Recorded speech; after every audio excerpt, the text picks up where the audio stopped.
Building মেম্বারের লোক তরিকুল আমাদের কাছ থেকে 10 টাকা কার্ড দেওয়ার জন্য 1100 টাকা নিয়েছে, বলছিল যে আজকে দিব কালকে দেবে, কোনো টাকা এখন দেয় নাই। যাচ্ছি বলতেছে আজকে দিব আজকে দেয় না, প্রতিদিন দিয়ে দিচ্ছে, কোনো টাকাগুলো একদিনও দেয় নাই এখনো। বদলু মেম্বারকে 4 বছর আগে দিছি আমি 4000 টাকা, সেই 4000 টাকা তুলতে পারি না করতে করতে আমাকে 2000 টাকা ব্যাগ দিছি। এর পরবর্তী যে শিশু কার্ডটা আবার পরে চালু হয়ে গেল, সরকার পালার পরে যে চালু হইলো, এটা পরে আমাকে আরও টাকা নিয়েছে 3000। এটা করলে হয়ে গেছে।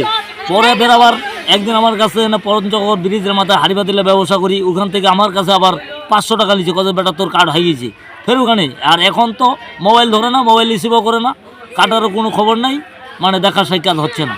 এইটা মানে আমরা তো গরিব মানুষ, আমরা তো 10 টাকার লাভের জন্য বা চলার জন্য গতিকের জন্য আমরা এই দিছি যে আমরা গরিব মানুষ চাল পাবো 10 কেজি বা 30 কেজি, এইভাবে আমরা বাচ্চা কাচ্চা নিয়ে খাবো।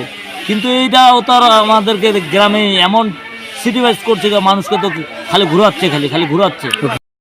আমি বিদ্যুৎ মেম্বারকে 2500 টাকা দিছি শিশু ভাতার জন্য, ওইটা দিতে পারেনি, তখন বলছে বিধবা ভাতা দিবি, ওইটাও দেয় নাই। এখন 3 বছর থেকে আমাকে ঘোরাচ্ছে, শিশু কাটা দেয় না, টাকা গিলাও দেয় না। গেলাম একটা মালিপাড়া গ্রামে ঢুকে একবারিতে বসছি আমরা, ওখানে বসে আমরা কিছু তালিকা করব, কিছু কম্বল দেবো, আমরা পার্সোনালভাবে কিছু কম্বল বিতরণ করব। এই বিতরণ করার কথা বলে ওখানে অনেক লোকজন জড়ো হইলো। এখন আগেও আসে বলতেছে এর কাছে টাকা পাবো, ওর কাছে টাকা পাবো। আসলে কিন্তু আমি কোনো তার কাছে লেনদেনও করি না, কোনো টাকা পয়সাও দিইনি, কোনো কিছু নেই। আসে এনে গাড়িটা আমার তালা মারে দিল, দিয়ে ওরা বিভিন্ন রকমের কথাবার্তা শুরু করেছে, তখন আক্রমণ করছে আমার উপরে। আমি তখন ওখান থেকে যান বাঁচার জন্য চলে এসেছি।